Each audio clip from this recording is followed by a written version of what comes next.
The next chapter, chapter 14, is called Nibbana, the Universal Potential.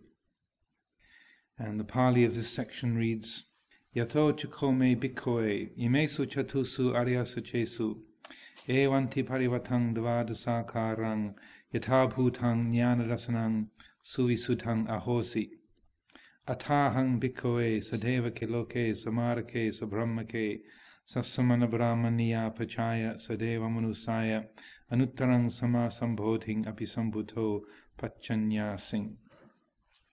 And the English translation for that reads, But as soon as these Four Noble Truths, in their 12 aspects, were seen clearly as they are, then I taught the world, with its devas, maras and brahmas, its samanas and brahmins, its monarchs and ordinary folk, that I had realized the complete and perfect awakening. And the image that we have here is a very different flavor. So you have the Buddha sitting under the tree, with a lot more space around him, and 3 of the 5 disciples are there beside him, and then around the image of the Buddha under the tree, you have a complex, multicolored but harmonious round of different figures and symbols, and he will go into some detail explaining all of those as we go along. The position of the Buddha is the same here as it was in the last illustration. He hasn't moved, but something about him has changed. His eyes are wide open. He is teaching the Dhamma, and he looks more vitalist than in his previous state as an unenlightened bodhisattva. Also, everything else in the world has changed radically. The experience of the host of Mara has been transformed into that of an attentive universe, delighting in the Dhamma. All this has come about through the Buddha having seen clearly the Four Noble Truths and understood their implications. And so, also all around the outside, you have this sort of resonance of different spheres and images of different realms, sort of radiating off into the beyond, with stars and planets and spheres of various different sorts. Symbolizing spaciousness and little, also again the little Celtic whirligigs around the edges, little sort of trifoliate forms of 3 patterned spirals forming around the edges. To use another phrase, he has realized Nibbana. Nibbana is often held to be the ultimate goal in Buddhism, and yet it is rather ill-defined. It's considered to be remote, indicative of a superhuman vision that sees the illusory nature of the world and hence is free from grieving about its misfortunes. For many people, this gives Nibbana about as much appeal as an anesthetic, and a difficult to obtain one at that. So this is a significant point. Also, and the image of the Buddha having reached full and complete enlightenment, and Mara's army having been conquered, then, as Joseph Campbell put it in his wonderful book Oriental Mythology, as he's describing these scenes of the Buddha's enlightenment and the stories around that rather than the Buddha's realization of emptiness and total transcendence, meaning a kind of dismissal of the world or a disconnection from the world, as Joseph Campbell puts it, the Buddha broke back into the void and the world burst forth into bloom. So that the Buddha's realization of total emptiness, the result of that was the world starts blossoming, and everything so rejoices. And then we have the later passages about all the devas and Brahma gods all kind of crying out with delight. But I feel that's a very beautiful way to phrase it by Joseph Campbell, and in a way it epitomizes that same point I was saying before about how the Buddha's enlightenment and his realization of total transcendence, its partner and its sort of intrinsic nature is a total attunement to the world of things, rather than a disconnection and avoidance or rejection of the world of things, but rather it's the effect of that realization of total emptiness and transcendence is that the world of things is magically brought into an extraordinarily harmonious and blessed state. Then on to Ajahn Sucitto's point about Nibbana, and this was something that is also spoken about in Ajahn Mun's teachings and Ajahn Chah as well, how in the mind of people in Thailand, in their experience and the way they would talk about it, that many people are put off by the idea of Nibbana. It sounds like, as Ajahn Chah put it, many people don't want to go there. They think that they'll miss their friends. But it's like, oh, can I take my dog? Is Phoebe going to be there? Am I going to be reunited? If Phoebe's not going to be there, I don't want to go. And that kind of worldly attitude, and Ajahn Mun saying the same thing, that people say they prefer the idea of being reborn in a nice heavenly realm with all their familiar things, but without the suffering. And that there's this very common and radical misunderstanding about Nibbana, and because as he said, it can seem like for many people, this gives Nibbana about as much appeal as an anesthetic, and a difficult to obtain one at that. So it's just a very, very beautiful, clear way of symbolizing that. Well, why do I want to just exist forever without experiencing anybody or anything? Sounds awful. Who would want that? And why would that be desirable? But then I think if you reason it from a different direction and to consider, well, if this is what the Buddha said was the pinnacle of human potential, and the most sort of wonderful and desirable outcomes of the existence of any living being, would he say that if it was so miserable and lonely? Would he say that if there was anything that was unfortunate or difficult or painful or unfulfilling? No. Okay, then perhaps that means that our perception or the view that we have of that is somehow distorted or mistaken. And but it was, I guess, speaking to a population of people who have grown up as Buddhists or having Buddhist teachings all around, then there's something that such people as Ajahn Mun, Ajahn Chah would come across very, very often. People having the idea of I wouldn't want to experience that. That sounds very off-putting. And in the book that Ajahn Pasno and I did, The Island, that I was reading from yesterday, then there's a little section. Actually, I quote this very passage from Ajahn Sucitto in there, and on the off-putting qualities of Nibbana. And it's also worth looking up Ajahn Mun's comments there as well. So, to continue. What does the word Nibbana actually mean? It's a term that was applied to a fire. When it is no longer burning, the fire has Nibbaned. The elements on which it was based are no longer in a state of combustion. This may seem like sterility and lifelessness from the viewpoint of the fire, but from the perspective of the elements, it means life and potential. The Nibbana that the Buddha pointed to was in the mind, when the fires of greed, hatred, and delusion are extinguished. Nibbana, then, is the ease and joy that's realized through the cessation of those fires. And he quotes the Anguttara Nikaya, Book of the Threes. If greed, hatred, and delusion are given up, one aims neither at one's own ruin nor at others' ruin, nor at the ruin of both, and one suffers no more mental pain and grief. This is Nibbana, realizable even during this lifetime, immediate, inviting, attractive, and comprehensible to the wise. Also, Ajahn Thanisaro goes to great lengths to point that to the in his book Mind Like Fire Unbound, which again is quoted in The Island extensively, how the physics of fire, as it was seen in the time of the Buddha, was that fire was seen as in a state of agitation and clinging, both bound to its fuel and limited by it. But when a fire went out, rather than being a symbol of death and lifelessness, rather it was seeing that the fire element was being liberated from its entrapment in with the fuel. It was being freed from its state of agitation, and that energy that is being, say, lost or limited by the action of fire is then in a state of freedom and coolness and unboundedness. So that the title of the book is Mind Like Fire Unbound.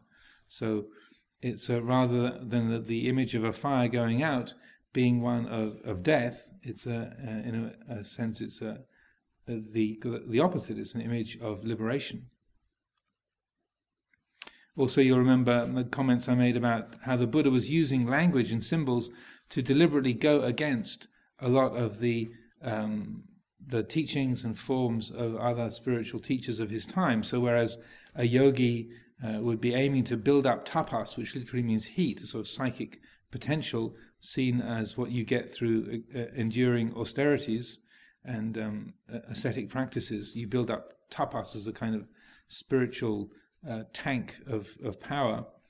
Tapas means heat, so Nibbana would be the opposite of tapas. It would be the opposite of heat. So rather than heat and the accumulation of heat as being the goal of the holy life, the Buddha is seemingly deliberately used the opposite term, partly as it was an accurate spiritual symbol, but also to get people's attention. Like, what do you mean no heat? What putting the fire out? How can that be? But as I say, that the imagery that you have in the Dhammacakka Sutta is about the transformation of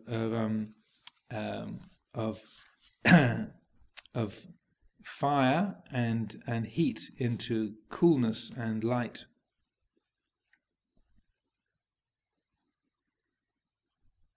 As it's based upon dispassion and cooling, the realization of Nibbana cannot arise from getting heated up about the host of Mara, or from denying its existence.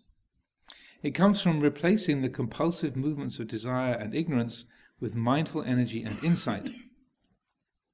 Nibbana is the experience of space in the mind, where previously everything was densely stuck together in regenerative congestion. That's another classic Ajahn Sucitto sentence. Wonderfully meaningful, but a little densely packed. So I'll read that again. Nibbana is the experience of space in the mind, where previously everything was densely stuck together in regenerative congestion.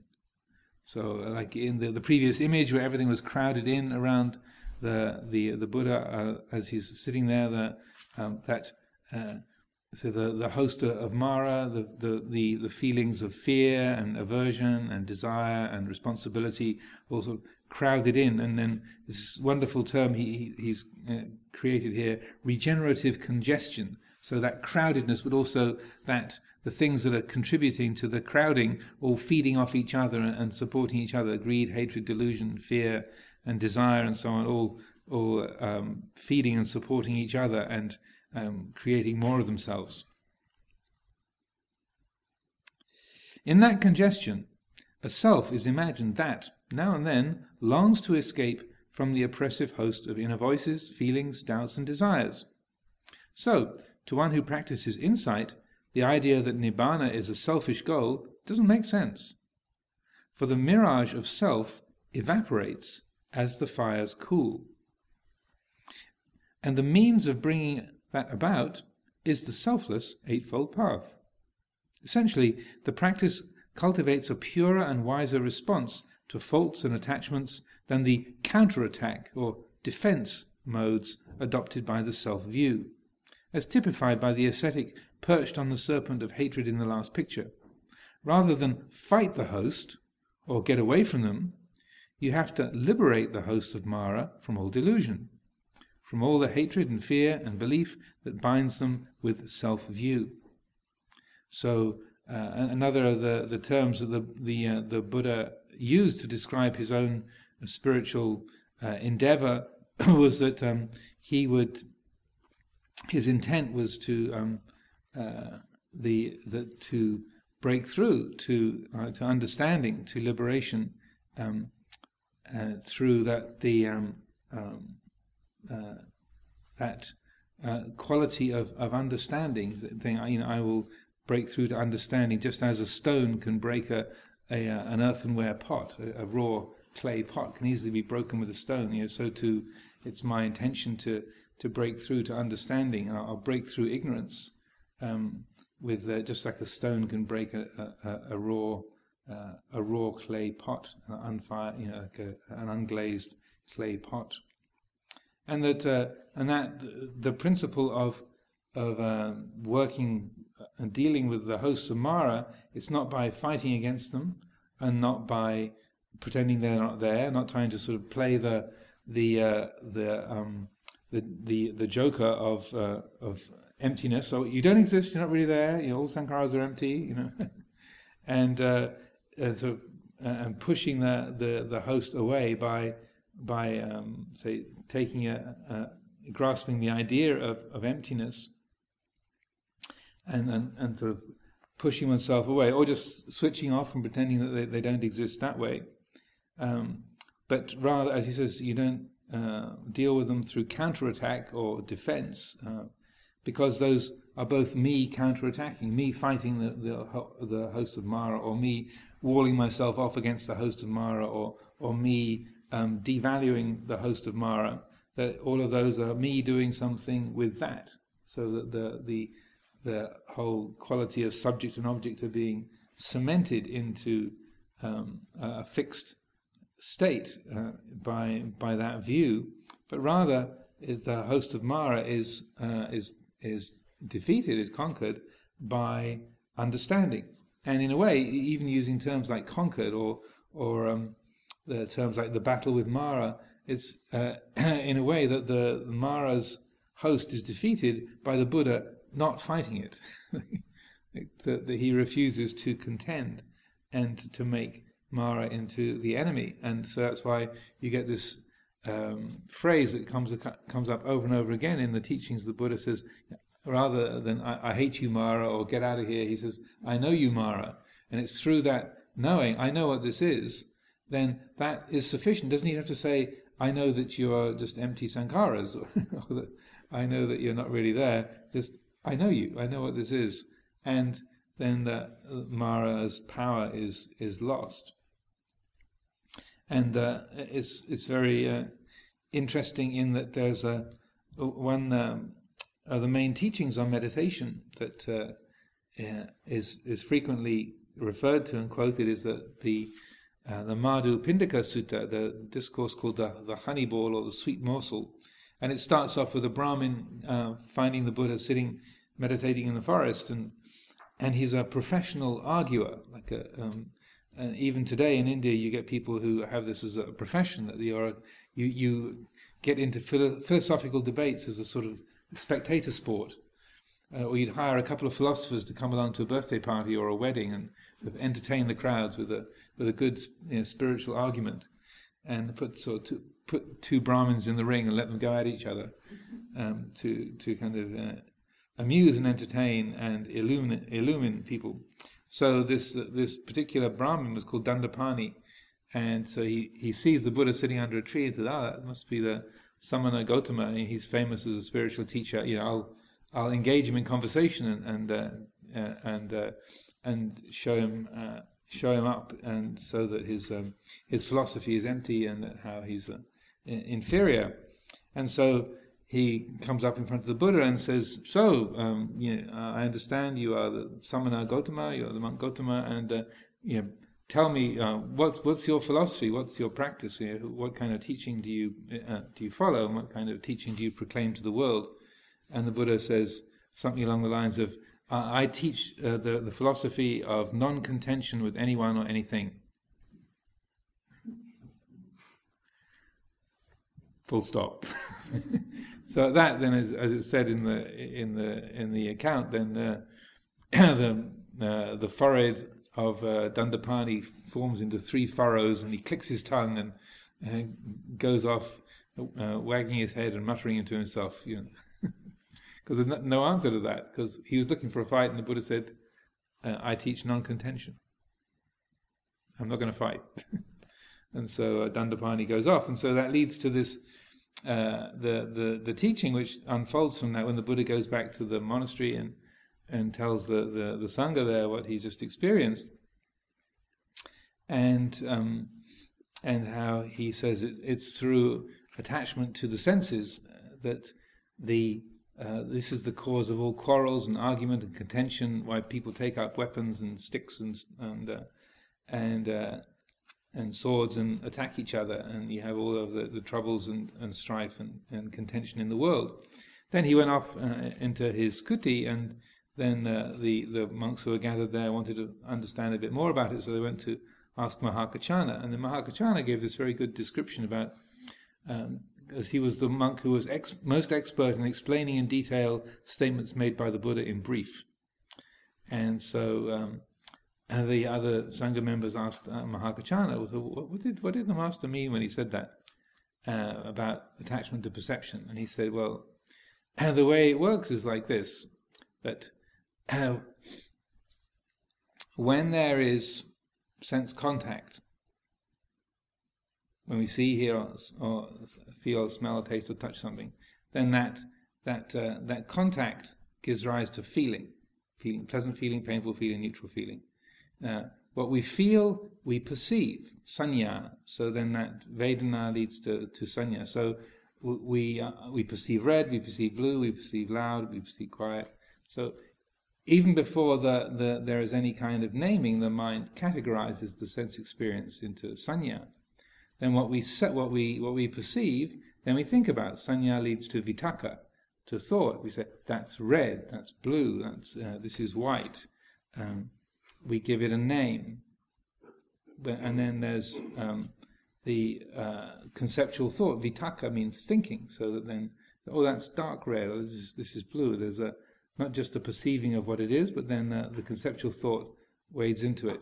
Then conceptual thought, vitaka, leads to papancha, which is then best translated in English as conceptual proliferation. So that means we say, oh, that's really a pretty ugly red, or why do they choose that colour? Or, that's been that colour for years. Why don't they repaint it? And then even when Ray the Spray came and redid the Sala a little while ago, they chose the same colour all over again. Why did they do? This is called conceptual proliferation, so that the mind creates a thought, and then that thought leads to another thought, and in a succession of half-formed ideas and phrases. So the mind gets lost in its own proliferations, and then that leads eventually to what's called papancha sanya sankar, which means it's translated as something like the multiplicity, the great variety of thoughts and feelings and perceptions that we experience as being stressful or burdensome, and basically creates a feeling of me here and the world out there, and the sense of tension between me and the world. Me here wanting that I haven't got, me here being oppressed by that which is about to hurt me being annoyed by that which shouldn't be there if I had my choice. So that papancha sanya sankar is that the mind lost in its feelings of me here and the world out there, and that stressful tension between the two. And so then after Mahakachana explains it like this, and then they recount that to the Buddha, and the Buddha says, well, Mahakachana is absolutely on the mark, and if I'd been asked to explain it in detail, I would have said exactly the same thing. So this process of conflict comes from, in a way, the mishandling of perception, and so that the mind creates conflict because of the sense of self and other. And as the process is understood, then more and more it can be known, and the more mindfulness there is in the mix, then the more it goes to it gets as far as perception. It gets as a sense contact, feeling, perception, and then it doesn't have to create any more affliction from there. It's just seeing, hearing, smelling, tasting, touching. There might be a thought that names it, but that thought doesn't lead to conceptual proliferation. So it doesn't feed the sense of self and other. It's just hearing, knowing, feeling, remembering, imagining, tasting, touching. And so that that the army of Mara is conquered, quote unquote, is defeated through that quality of mindfulness, just knowing what it is, and not creating a sense of self and other around it. And so, even though it's displayed in this sort of mythological form, the Buddha under the Bodhi tree and hordes of Mara with elephants and whatnot, the encounter with Mara is happening every day, right here and now, in our rooms or in the kitchen or in the conversations that we have with our friends, and that encounter is happening all the time, and that sort of encounter with Mara is always, it's a mythological form, but it's an example of how we in this moment can hold the sense world, not pushing it away, not grasping hold, not trying to keep it, not trying to reject it, but simply knowing it as it is. And that's how Mara, the force of self-centeredness and attachment, is defeated. It's by seeing. There's hearing, there's seeing, there's smelling, there's tasting, there's touching, there's thinking. There doesn't have to be a me who's the thinker, or an I who's the owner of these feelings or these thoughts, these memories, and that letting go of self-view and as he says, the wiser response to faults and attachments than the counterattack or defense moods adopted by the self-view. Rather than fight the host or get away from them, you have to liberate the host of Mara from all delusion, from all the hatred and fear and belief that binds them with self-view. So then, liking, disliking, comfort, discomfort, all of those, it's the habits of self-view that make them stressful, that make them into dukkha. When there's no self-view involved, then even an uncomfortable feeling, a painful feeling, is just a painful feeling. We're not in a state of argument against it. Something that's delicious and beautiful, we're not trying to hold on to it or keep it or claim it. It's just sweet feeling, that's all. And that so that the host of Mara is liberated through that insight into not self. But what is it like when the approach to life is free from the force of ignorance? What happens to motivation when there's no self to gratify? Who is there to defend? What about the search for some state of happiness? And does this in itself mean that, with Nibbana, there'll be no happiness and no motivation, so that we exist in a state of neutralized apathy? Well, when we investigate happiness, we note that it is normally experienced in those moments when we feel we have enough, or we have a beautiful experience that blots out the aches and pains and troubles or makes them seem insignificant. Then sometimes there's a relief when something painful has ended, and the irritations associated with pain and the resistance to it cease. All these forms of happiness and ease arise when desire temporarily stops. In the case of Nibbana, the Buddha brings about happiness in the direct and total way. The Buddha's Nibbana isn't through a temporary alleviation, but by a complete abandonment of the self upon which desire and discontent grow. Hence, Nibbana is a non-specific happiness, not related to any particular circumstances. Therefore, it is not subject to change. To bring that about requires a deep sense of motivation, but one that goes beyond the reach of self. Liberation can only come about through letting go of the hosts of Mara, which are always manifesting through our unenlightened attitudes towards ourselves and the world. To liberate all those beings, forces and memories may seem like a task of hopeless gallantry, but insight brings the whole process down to the subtle point of self-view. As I was saying, when one isn't acting from a position of self, its fabricated needs and desires have no footing upon which to stand. When this is experienced, even for a short while, there is vitality, ease, and life seems full of potential. So the energy of life gets released from the constructing self pattern into the total universal pattern. So that's why also he names this chapter Nibbana, the universal potential.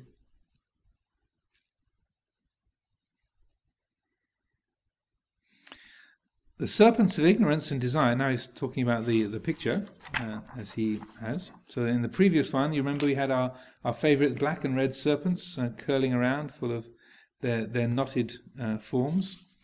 The serpents of ignorance and desire, avidya and tanha, have turned into a garland of lotuses, the Eightfold Path. So this is a very wonderfully complex garland. So you've got 8 lotuses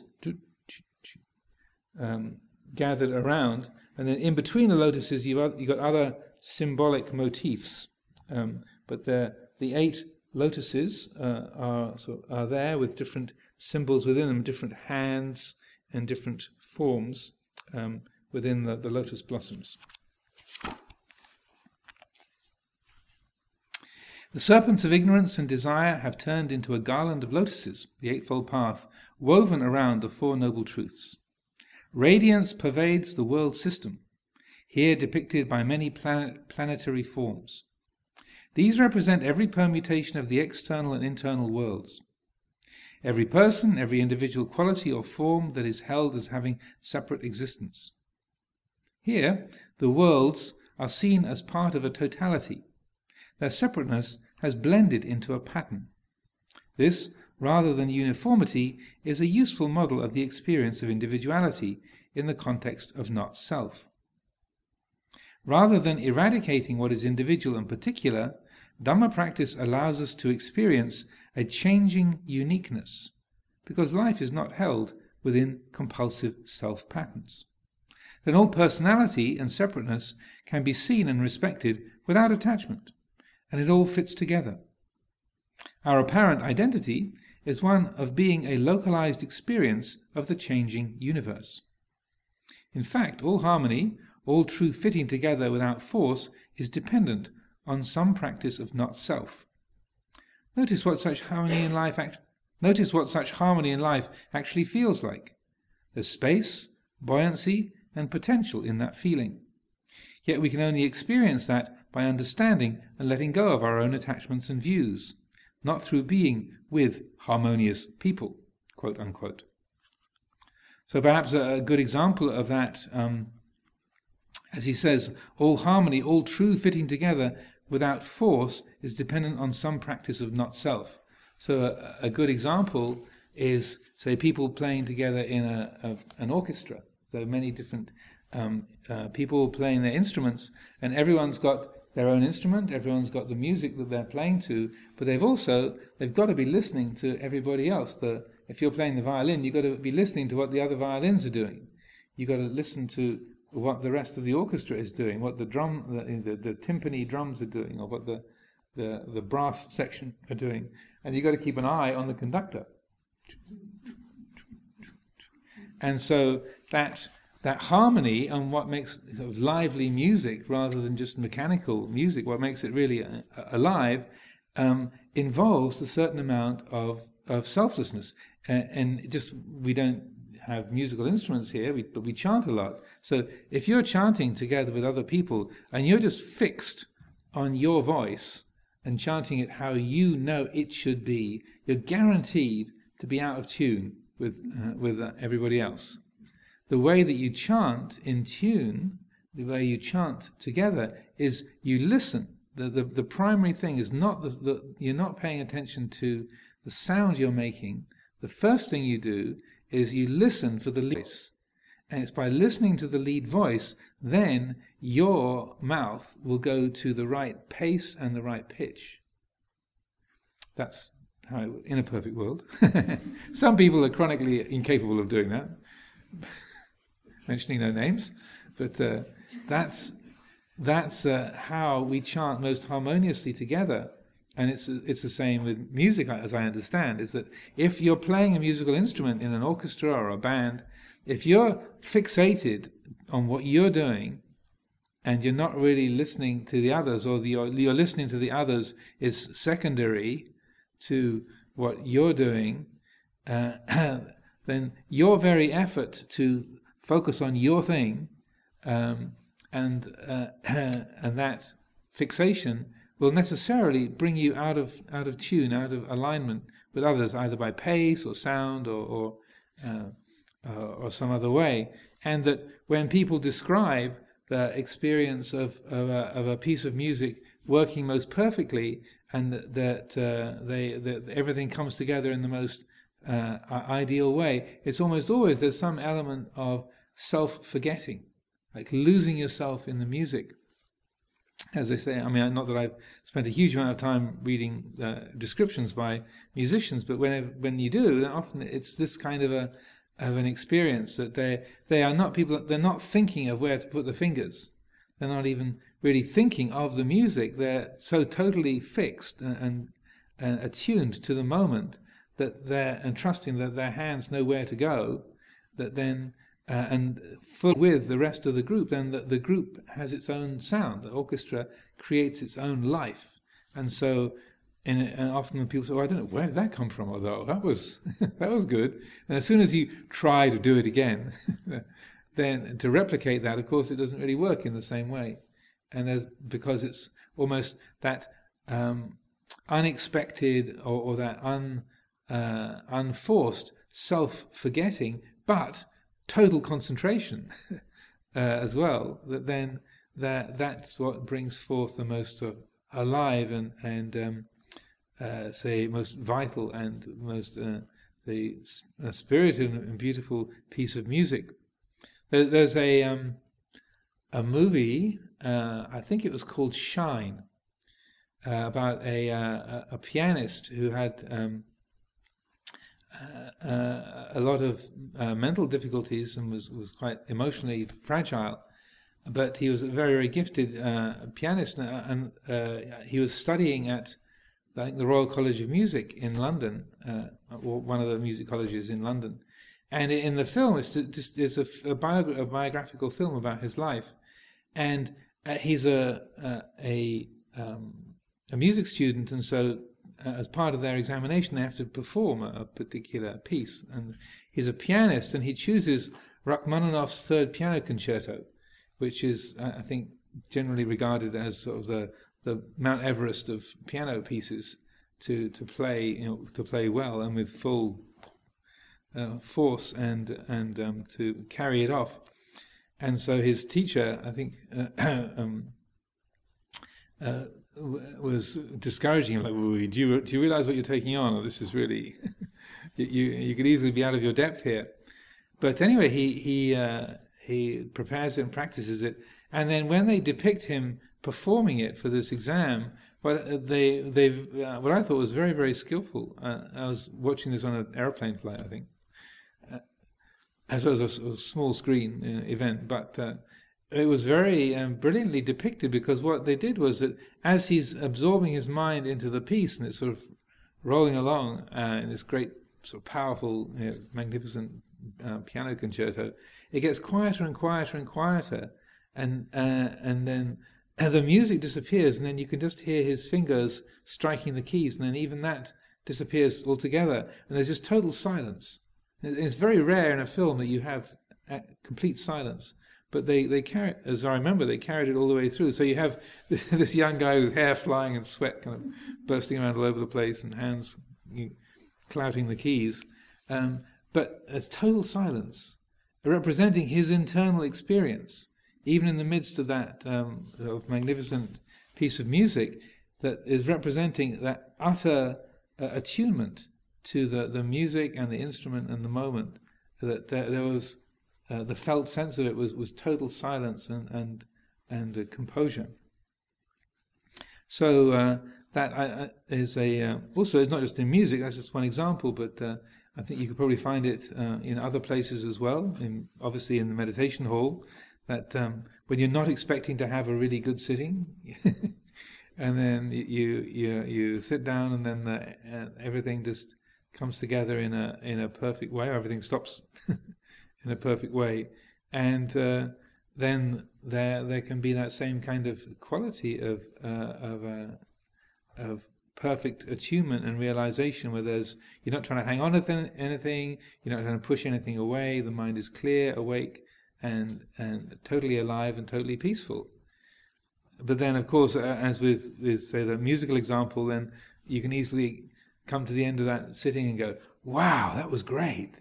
Now, how can I do that again? I want more of that." And then the grasping mind takes hold of it and tries to replicate it. Another very notorious example in Italy of that sort of trying too hard or trying to get things right. When you, it's like you maybe you had an unforced or say you're not trying to do anything special or not, you're not trying to force anything, and then things all come together in a beautiful and harmonious way, and you forget yourself, and everything is totally comes together in a most elegant and harmonious form. But then when you try to replicate it, or you're trying to get it right, this is really important, this is so special, I've got to get it right, I can't get it wrong, then you trip over your own feet. It was I think it was the World Cup final, and Italy were playing another team, and Roberto Baggio, who was known as the best footballer in the world at that time, and certainly in Europe, and there was a penalty shootout, and Roberto Baggio's turn to take the penalty, and everything depended on him scoring. So here you've got, are you going to win or are you going to lose the World Cup final? Everything depends on you. You're supposed to be the best footballer in the world. Unfortunately, he was a Buddhist, and so he started chanting this mantra to make sure that he got it right. So as he's preparing to take his shot, he's instead of just being completely focused on taking the shot, he's doing his practice to make sure he gets his shot right. And of course, he didn't get the goal, Italy didn't win, and his name was mud. I think it was Buddhism in Italy took a dip at that point as well. I heard this from the Ajahn Chandapalo. It was the one who told me that was Buddhism became a little bit more unpopular at that time. It was blamed for Roberto Baggio's failure.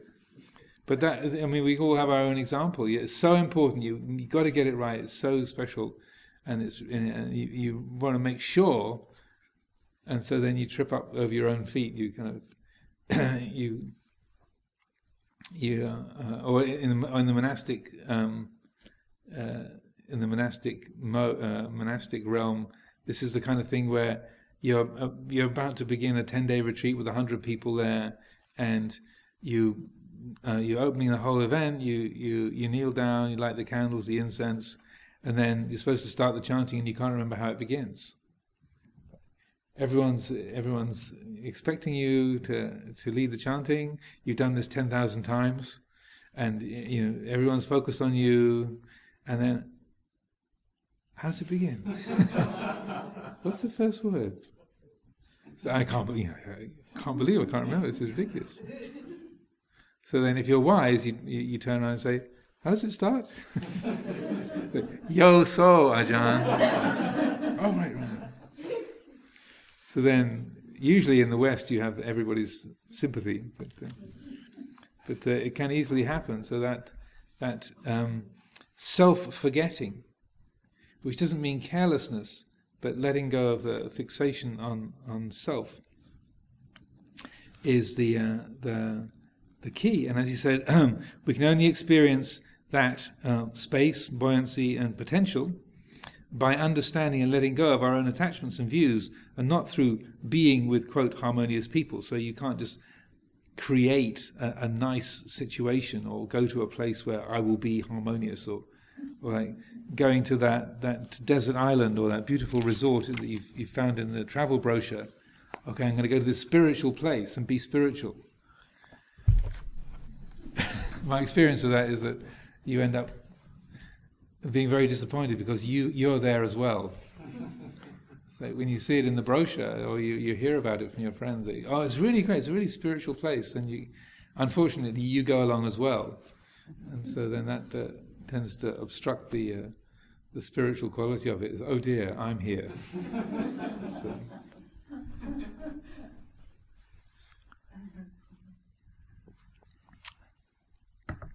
So, any questions, comments, clarifications? Yes, Juliet. Why do you think Mara exists? Sorry? Why do you think Mara exists? Well, it's like saying, why do shadows?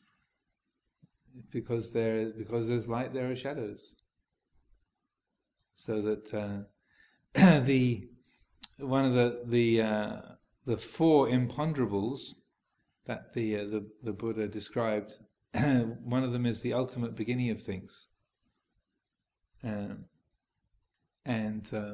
so where all beings originally came from, or how matter came into existence, how mind came into existence, all the realms of spirituality and all the different beings, and not just from the most recent Big Bang. It's like that's sort of taken for granted. There's been inconceivable numbers of Big Bangs and Big Crunches prior to this particular round.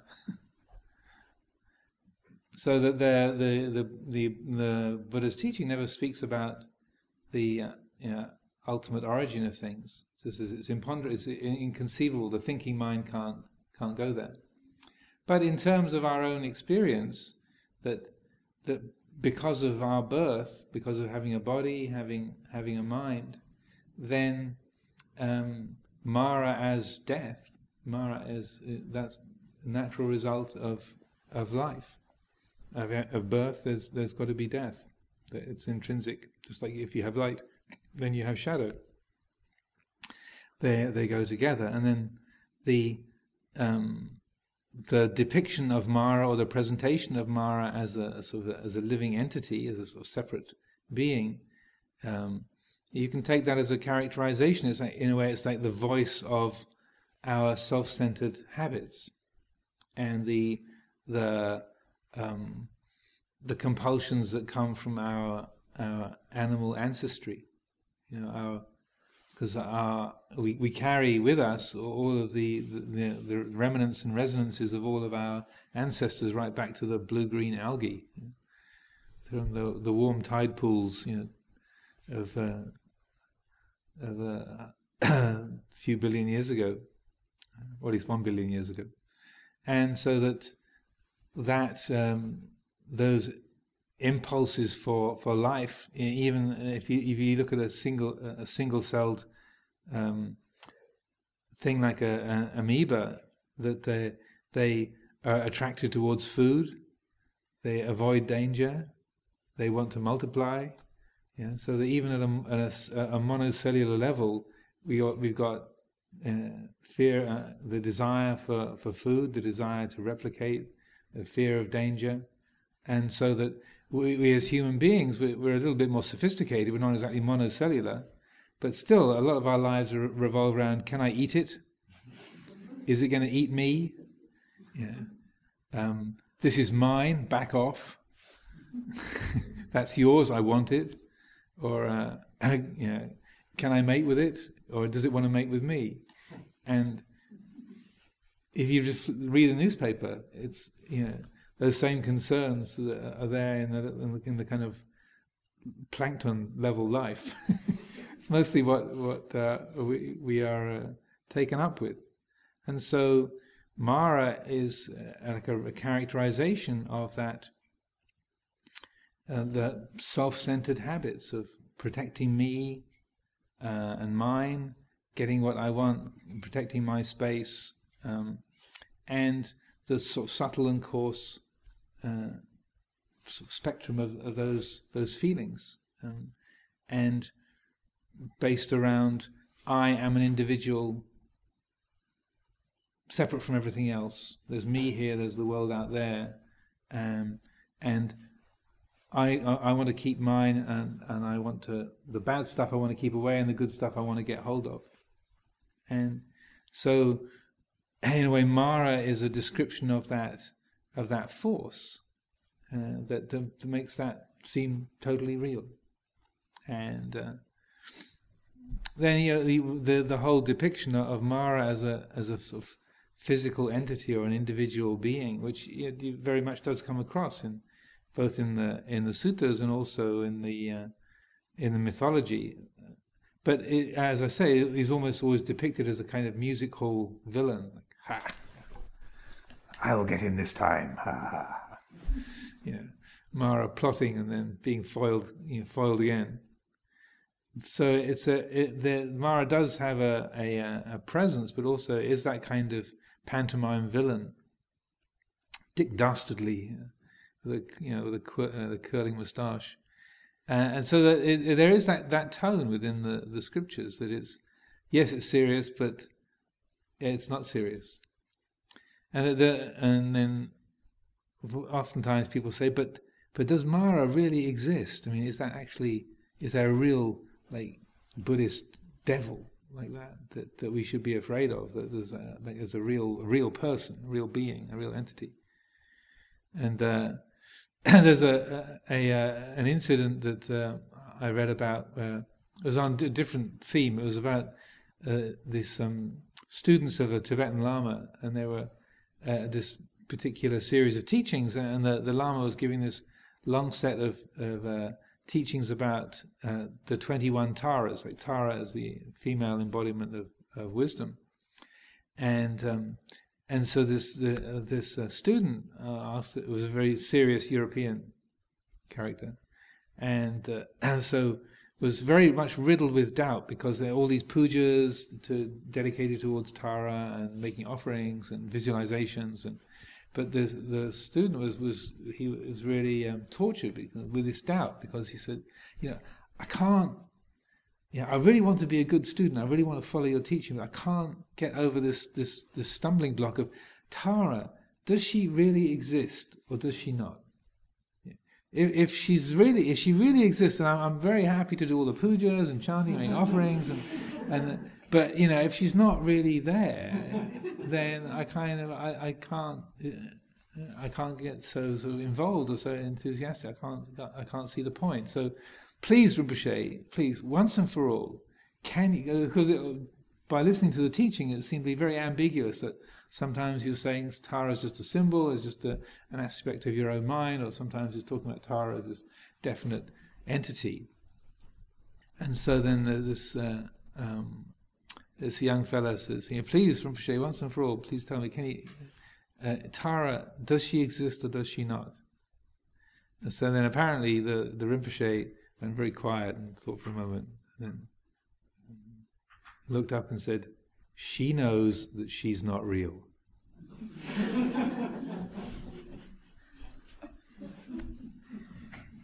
Okay. Off you go, sit on that one. I don't know if that answers your question. Yeah, it's a very significant aspect of the teachings, and also the mythology of Mara hasn't really been studied a great deal. Stephen Batchelor did a book recently called Living with the Devil on the mythology of Mara, but there's a wonderful book in German that's never been translated into English called Das Buddha und Mara by Windisch. So any German skilled German translators, and it's a shame. As far as I know, it's never ever been translated into English, but it was done a long time ago by Windisch, and it goes through all the different encounters between the Buddha and Mara in the scriptures, but also sort of analyzes and explores the meaning and the teachings involved in that. So it's a very significant theme, and so years ago I thought of doing a book on the Buddha and Mara myself, and then Stephen got in there.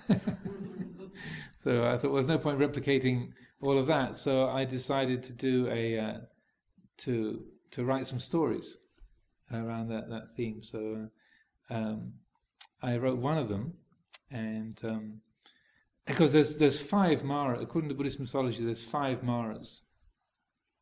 There's the Machu Mara, which is, Machu means the killer. So the Mara as in physical death. Then Kilesa Mara, which is the Mara of the defilements of hatred and jealousy and greed and so on. Then Kanda Mara, which is taking the body and the mind to be real and substantial, or taking the fight. So it's like getting from the coarse to the more refined. So Kanda Mara is the that which takes the body and mind to be real. And then Abhisankara Mara is the realm of Mara of views and opinions, believing your thoughts and taking your thoughts and opinions to be absolutely true. And then the last one is very interesting, is Devaputta Mara. And Devaputta Mara, in many stories, Mara is the king of the highest of the sensual heavens. So as we go through the list of the Deva realms, like the earth spirits and the heaven of the 33 gods and the Yama Devas and the Sucitto Devas, then you have the heaven of those who delight in creating, the Nibbana Devas. Then the Paranimitta Vasavati Devas, the Devas who delight in the creations of others. So that's the highest of the sensual heavens, the sort of top of the Kama Loka it's called. And then beyond that you have the Brahma Loka, the Brahma gods. So Mara is the king of the 7th heaven. He's the gloriously powerful, bright, long-lived and good-looking, strong, wise, the kind of Lucifer, archangel, the Lucifer, the radiant one. So he's the king of the Paranimitta Vasavati heaven. Very hard. So then that's the Mara, that is the belief in, so in a way, identification with wholesome qualities and brightness and clarity. Or like I was talking the other day about the Vipassana Upakilesa, the defilements of insight. And the defilements of insight are things like unremitting energy, unremitting mindfulness, infinite brightness of mind, all-encompassing knowledge. They are within the realm of Mara, or that's sort of the kind of realm of Mara, insofar as then it's I have infinite knowledge, or my mind is infinitely bright, or I am without clinging, I have attained Nibbana. That's all in the realm of Devaputta Mara. So anyway, so I rather than writing a book about the Maras, then I decided to write some stories instead. So that's and unfortunately I got invited to be abbot of Amaravati, so my writing program got a bit interrupted. No, I mean not unfortunately, but it was not something I was expecting. So I just got to the end of the first one. My idea was to do five books, and I just done the first one. Well, actually, the first one was still being. I was releasing it one chapter per month, and then in the middle of that, I got the invitation to come here. So then that first book got produced and is sort of posted on the website, but. The next 4 volumes are on hold. But I did put one story for each of the 5 Maras. So the first one is on the killer, and the second one is on the Kilesa Mara, and then telling sort of stories kind of woven around different tales from the scriptures and Buddhist history is the idea, and then depicting each of those Maras' activities in their realm and such like. Continuing with the chapter called Nibbana, the Universal Potential. The Buddha commented that he did not contend with the world contended with him. That's found in the Samyutta Nikaya, on the section on the elements. The exemplar of total harmony, He is at the center of this painting as a focus for all the worlds, an access point for all beings, no matter how varied. 4 primary character types encircle him outside of the particular expression of individuality, the circle of monks, and within the more universal formulation of the whirling worlds. So he's speaking about the picture. You've got the whirling worlds around the outside, and then the 3 bhikkhus that are with him. The other 2 bhikkhus he'll explain have gone off on alms round in the later account of the teachings, and when he describes the whole period of time that he was together with the 5 companions in the deer park in Isipatana, then it was described how a couple of them would go out on alms round that day, and the Buddha would remain behind and teach the others, and then the next day different ones would go out to receive food for all of the group, and then share the food that they got as they went through Varanasi with the other monks when they came back. So Ajahn Sucitto's unusually got only 3 of the disciples here in this picture. So that's where the others are. So he's now talking about this colourful ring of different symbols around the outside. So the red and black snakes, symbolising ignorance and craving, have morphed into, again, we have the same sort of Celtic knotwork thread weaving through, but it's tying together these other symbols. So you have the 8 lotuses representing the factors of the Eightfold Path, and he's now talking about the other symbols that are involved in that kind of colourful garland. 4 primary character types encircle him outside of the particular expression of individuality, and within the more universal formulation of the whirling worlds. From the top right, proceeding clockwise, these are the solar power, represented by a mythical firebird, the Garuda. So that's this blazing bird-like feature up there, although Garudas are not specifically connected to fire. I think he's got his mythology of the phoenix woven in together there, or the ancient Russian fairy tale of the firebird. But anyway, that's a firebird Garuda up in the corner. Garudas are normally giant eagles. That's how they're usually represented. So, solar power, the sun, represented by a mythical firebird, the Garuda. The lunar power, represented by the water snake, the Naga. And so that's the next one around here is the Naga in that corner. The power of earth, represented by a satyr or ogre or yaka. So that's in this particular corner here, again in a sort of reddy orange colour. So a satyr out of Greek mythology, or an ogre, or a yaka, a kind of celestial demon. And then the power of ether, space or sky, represented by an angel or devata. That's up in this corner here. So you've got a more of a sort of angelic figure. Again, a bit of European symbolism creeping in with the devata having a few feathers, sort of feathered wing-like accoutrements as well. So usually devas in Asian iconography don't have feathers or wings.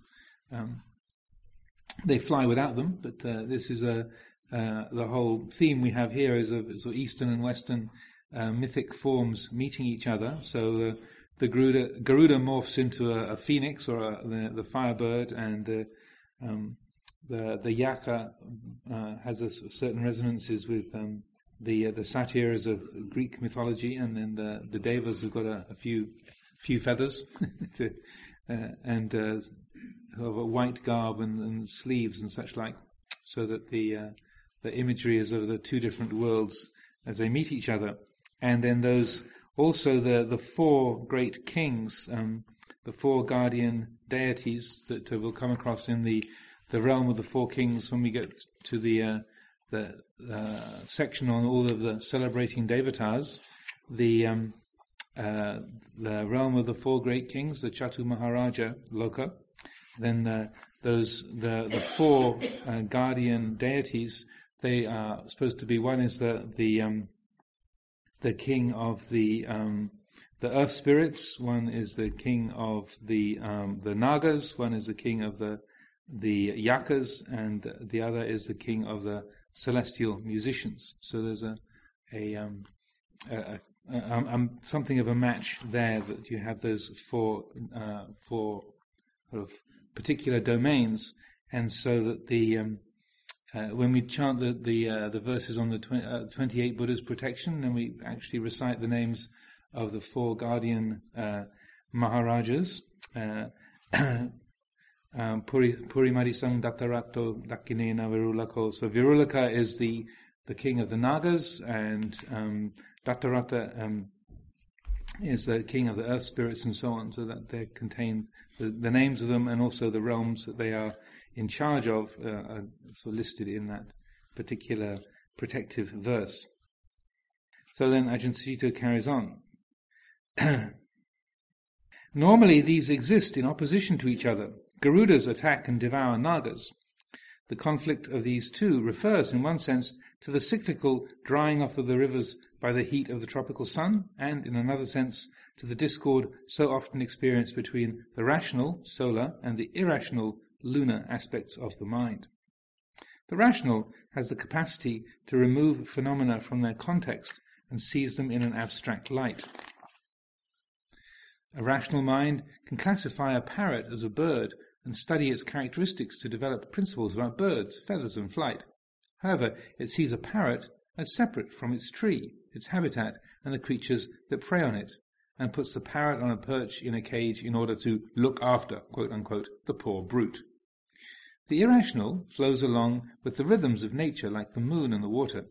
However, although it may feel a sense of unity with creation, it can't get any perspective on the manifold world. It tends to meander and lack the vision of the rational, and so we spend our day looking at parrots instead of learning about flight, or feeling at one with parrots. So that's a very neat little essay on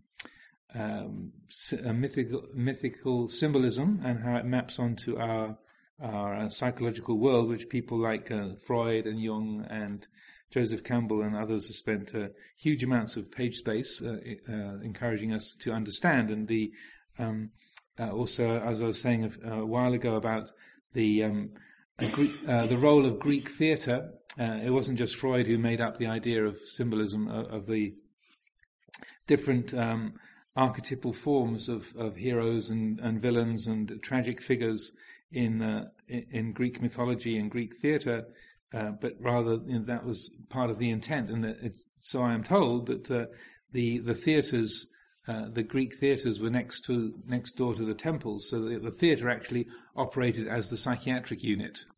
So you went to the theatre to go and see these tragedies and glories, heroic and villainous acts being carried out, and so that by going to see that and seeing those kind of great successes and failures and loves and losses carried out in the lives of the mythic figures on the stage, then you're better able to deal with the successes and failures, losses and gains, tragedies and delights and injustices in your own world. Also, along with the tragedies, you also had the comedies. So people like Aristophanes, as much of an admired playwright as writing comedies, to be able to laugh at the human condition, as much as someone like Sophocles, who is sort of a serious writer, and so both being able to take things in a serious and tragic mode, and also to be able to laugh at things, was considered of equally therapeutic value. And so here he has, speaking about the sun and the Garuda bird, that on the one hand referring to the rational, and then the lunar, fluid, watery naga, say being represented by as being in opposition to each other. So that's in the myths, also in the Pali Suttas. That's very much the relationship between the two. The Garudas are always attacking the Nagas. The Nagas are trying to hide away from the Garudas and their ancient enemies. But Ajahn Sucitto picks that up and highlights it. Yeah, this is also talking about the different aspects of our world, but also how they are woven together in this harmonious mode, and all of these different beings. The Garuda looks very cheerful, kind of got wings over its head and a kind of big smile, and then the Deva's got his hands pressed together, and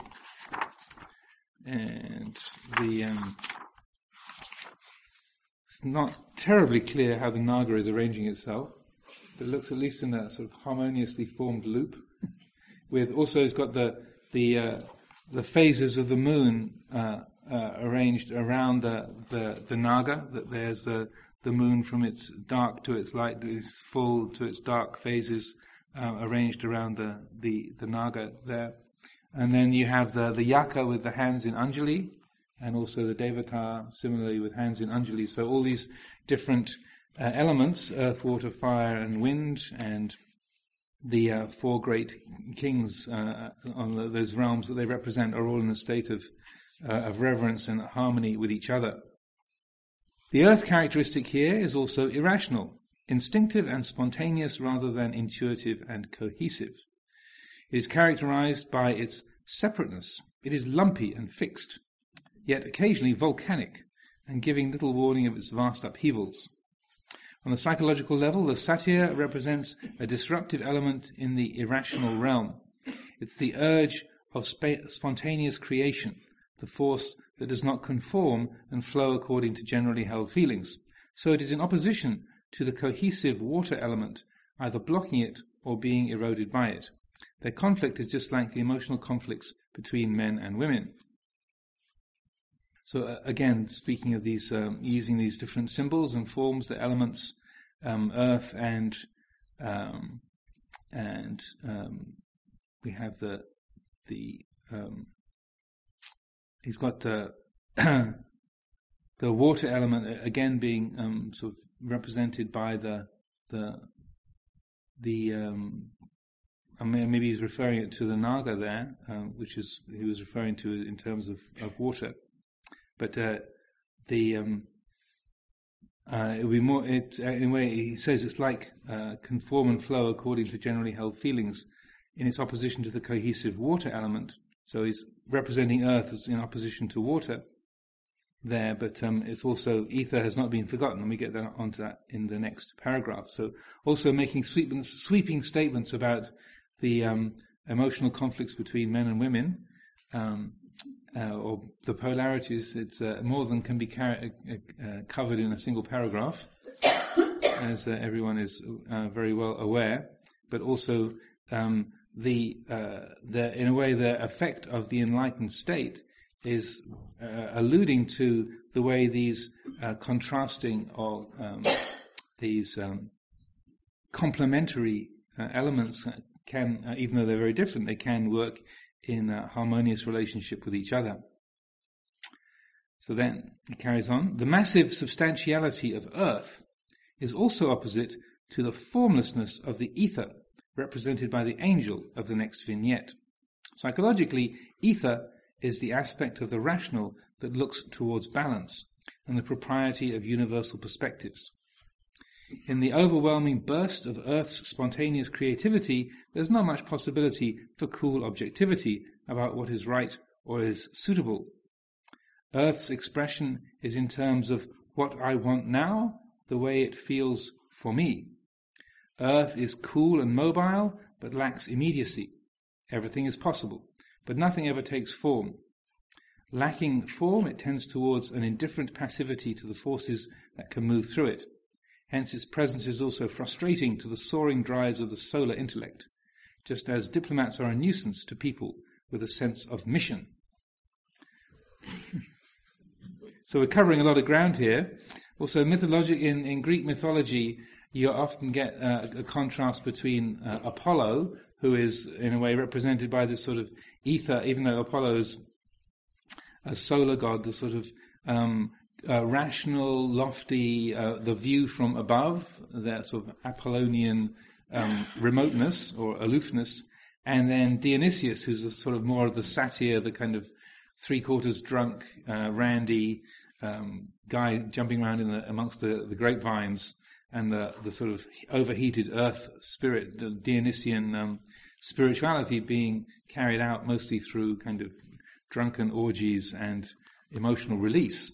So you have Dionysius on the one pole and then Apollo represented on the other, and that they're in much of the sort of discussion or theorizing about Greek mythology, that there's sort of cool rationality and on the one end, and then passionate reactivity and responsivity at the other, and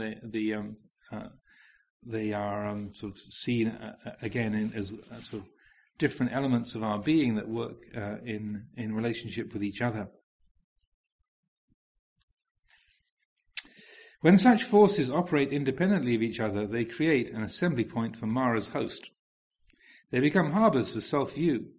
Pride and conceit gather around the fiery sun. Moodiness and inconsistency collect within the watery moon. Stubborn willfulness settles into the firm earth, and aloof dilatoriness drifts and blows around in the space of the ether. So that's again very erudite, beautifully formed description, and how all these different elements of our being, because this is all talking about us and our minds and our natures, and when any aspect of our being is, as I say, overemphasized or is brought into and identified with, then it naturally creates a sense of dissonance and conflict and discord with the other elements. So, and again, these are all sweeping statements, but Ajahn Sucitto is in artist mode. So you get artistic license of being able to make these sort of broad statements or throw these images out for us to reflect upon, but they're things that we can probably all relate to. Just repeat those to get the images clearly conveyed. Pride and conceit around the fiery sun, like, well, I'm the sun, I'm in charge, of course. Didn't you realize that? The moodiness and inconsistency collect within the watery moon. Moon is always changing. Every day it grows smaller, goes larger, and has its different modes and moods. Stubborn willfulness settles into the firm earth, so that that sense of solidity and fixedness that we associate with the ground beneath our feet. And then aloof dilatoriness drifts and blows around in the space of the ether. So the sort of, what? Who? The world? Oh yes, right. Yes, well, very good. Carry on. Kind of adrift and out in the airy, disconnected realms of the spacious and airy. In the German, they have a wonderful word, Luftmensch. I think Ajahn Chittapala can. Luftmensch. Luftmensch. Which sounds like you're not familiar with it, but maybe it's a Yiddish term. But Luftmensch, Luft is the word for air, but a Luftmensch is someone exactly like this, aloof dilatoriness, drifting and blowing around in the space. So someone who's what we would call an airhead. Yeah. I know the term Luftikus. Luftikus. Luftikus is Uh-huh. Well, I was introduced to the word by an American guy who lived in Germany for about 4 or 5 years at Durkheim's center. Durkheim has a special vocabulary. So I can imagine that Durkheim had a sort of probably minimal patience with the Luftmensch, the Luftmensch types that came along to live in his Zen center.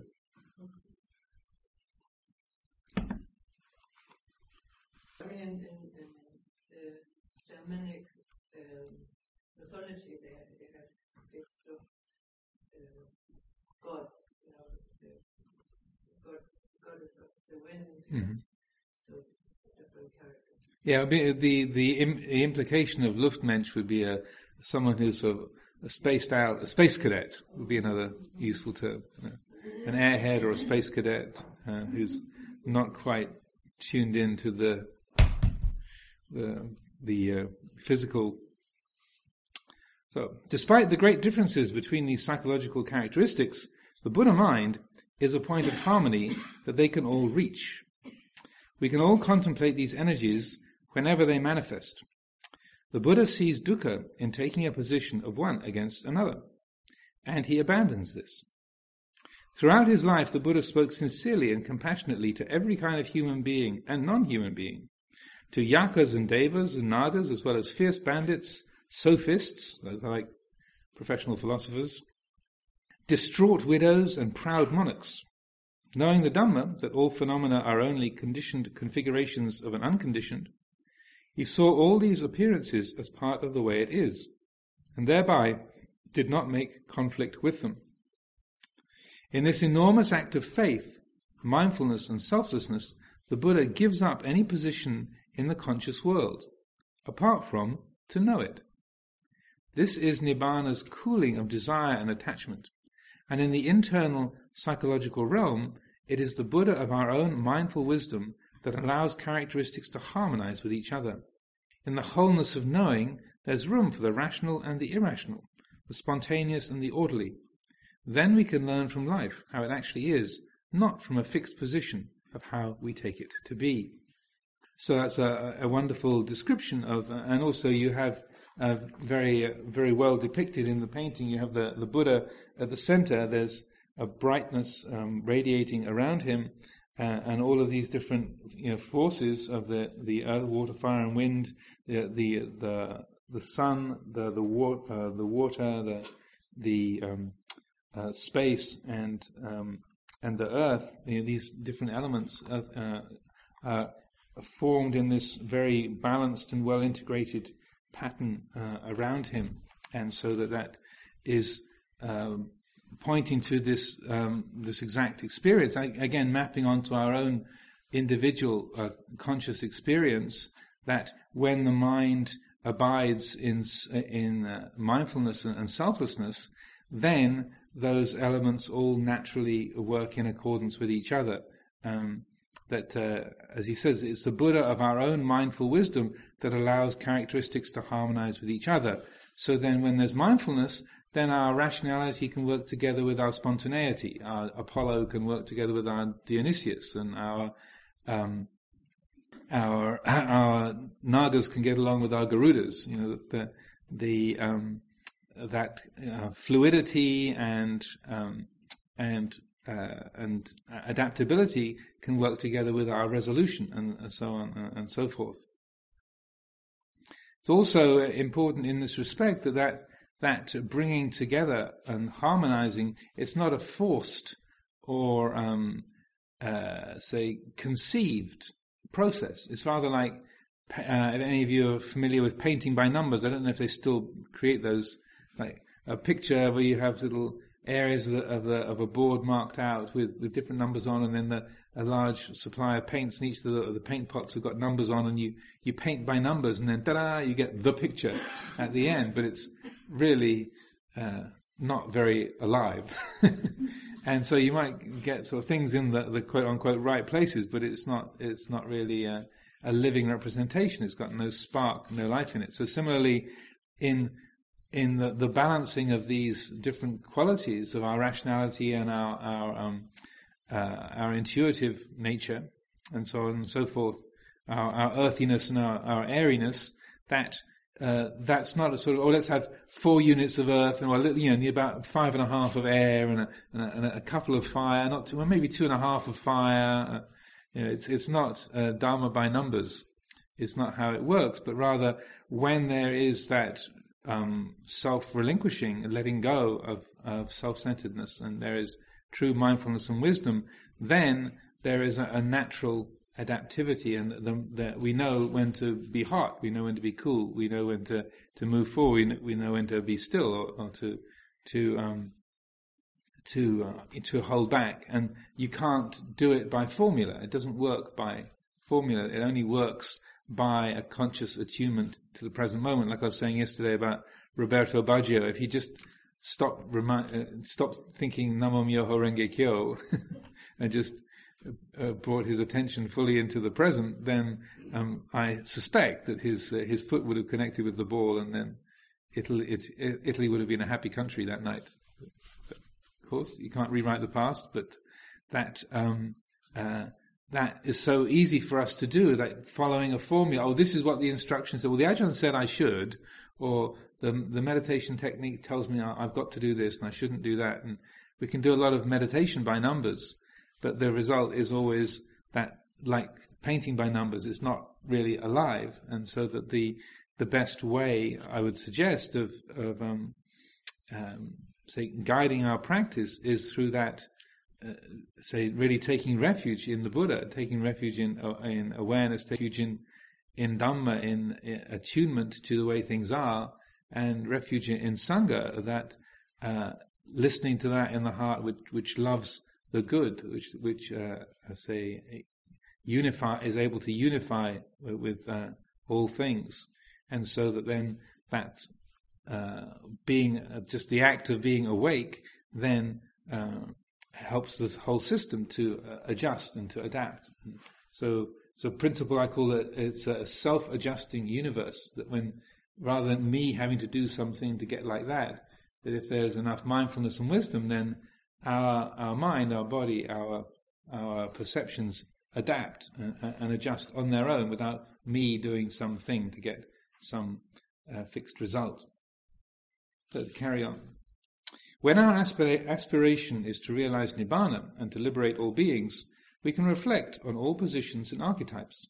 For example, consider the earth and ether characteristics as the respective values of individual experience and expression, and conformity to principles of universal truth.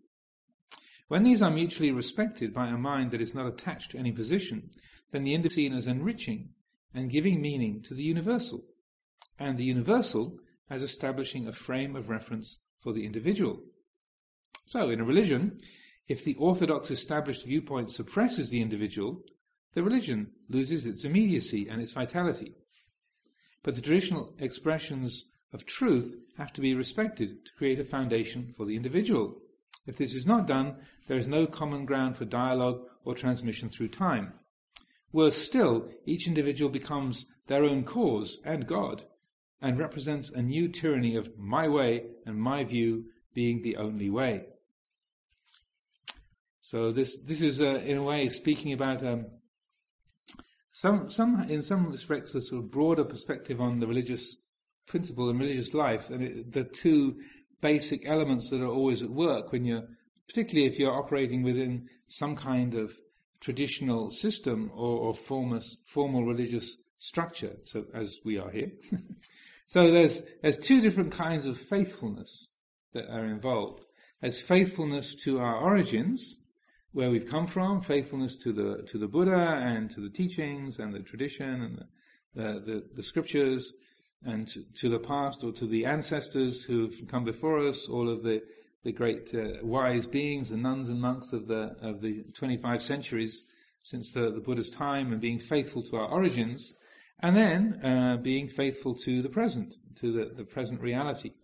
And as Ajahn Sucitto articulates it here very very clearly, if you emphasize the one, if you overemphasize faithfulness to the past, then you become a really good party member. You're a good traditionalist, you do everything right, you bow in the right way, you chant in the right way, you follow all the forms and structures, but you can become disconnected from the people that you live with, or the country that you happen to be living in, or the needs of the people that are around you, and so that you can lose your attunement to the time, the place, the situation.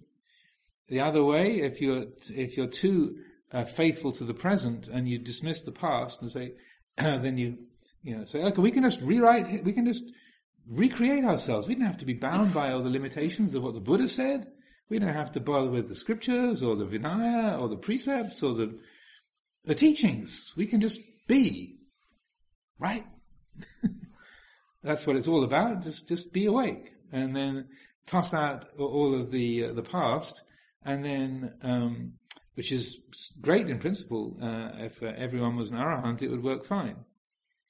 But when the individual experience or the individual take is sort of say given primacy or made the central feature, and the past is dismissed, then, as he puts it, each individual becomes their own cause and God, and represents a new tyranny of my way and my view being the only way. So that this is how I've reflected on this area of things, and so having lived in this mixture of both being a spiritual tradition that aims to liberate people, and also a very traditionalist outfit, then it's a living. I find that what our challenge is to live right on that very cusp. For myself, when I walked into the monastery in Thailand, I was out of a more of a hippie anarchist background. I tolerated life at university and having to go to classes and pass exams because it was what the family expected. But philosophically, I was far more of a flower-waving anarchist type, and dismissed all institutions and rules and structures, and thought it was all nonsense. And particularly organized religion, that was the worst. So, traveling in Asia and looking for truth, then I didn't actually go to Wat Pananachart and to study with Ajahn Chah on purpose at all. It was not my intent. I'd never even heard of Ajahn Chah. I never even heard of Theravada Buddhism. I'd gone off to the northeast of Thailand in order to just immerse myself in Asian spirituality, but I was thinking more along the lines of some kind of becoming a sort of sorcerer's apprentice, or like Carlos Castaneda getting hooked up with his teacher Don Juan as a sort of freewheeling, unfettered spiritual path. And so when I ended up in Ubon and was looking for a place to stay, and so the people said, well, there's this monastery of Western monks that is just down the road, and maybe you'd like to go and visit there. So my first thought was, monks, ooh. And this image arose in my mind of a sort of prune-faced ascetic with thick glasses with dense black rims, this sort of ferocious ascetic look, rather like one of Ajahn Sucitto's ascetics. Almost the same, actually. And so I thought, well, maybe 2 or 3 days. Monks probably equals rules. I don't do rules. Well, I was trying not to. The fact that trying not to do rules had made me into a neurotic, insecure wreck was sort of put to one side. But then when I walked into the monastery, and I've spoken of this many, many times, it was this, my brain was saying, well, I don't agree with organized religion, I'm a free spirit, I'm a hippie, I'm an anarchist, I don't believe in rules, I don't believe in organized religion, and yet that was my brain was saying that. But coming in contact with the community and getting a feeling for their way of life, within 24 hours, I was just sort of bouncing around with a stupid grin on my face. Saying, well, this is absolutely perfect. This is great. This is fantastic. But my brain was saying, but I object to organized religion. I don't believe in this. So this is a very, in a sense, significant point in my own practice, but also within introducing Theravada, traditional Theravada Buddhism, because I found as I got settled into Wat Pananachart in Thailand, there was this kind of chuckle going on in the back of my mind. This is ridiculous. I have pointed objections that I can list to organized religion, and here I am hooking up with the strict end of an orthodox tradition. So it isn't just sort of a orthodox Theravada. This is like the hyper strict, extremists within this that was so completely against what I thought I was into, but yet it felt so completely right. And then meeting Lumpur Cha as a real embodiment of this, I think I was saying a week or two ago how meeting him even though I couldn't understand Thai, he was somebody who followed all the rules to the letter, was extremely strict, very demanding of all of the nuns and monks who were his students, to be extremely strict and keep to a standard of fewness of needs and simplicity and honesty and commitment to the practice. But yet he was the happiest man in the world. He was totally relaxed and absolutely unlimited by all the rules that he kept. And in those earliest days, I remember just getting as far as, how does he do that? And however he does it, whatever it takes to get there, I'll do it too, because I want to be there. Because you could also see that having the structure and the organization of living on the 8 precepts or the 10 precepts, the monastic rules, and the structure, the routine, it gave a form to the day, and it gave a form to the way of life and the relationships. So where everyone is being a free spirit and sort of doing their own thing according to their own muse, my experience of hanging out with anarchists in London and in Britain was they're often incredibly selfish, angry and reactive, difficult people. Even though the principles were great, the actuality of living with anarchists was a real nightmare. Whereas living with all these rule-keeping, shaven-headed religious nutcases was great. So I decided to go with the feeling rather than the principle, and here we are.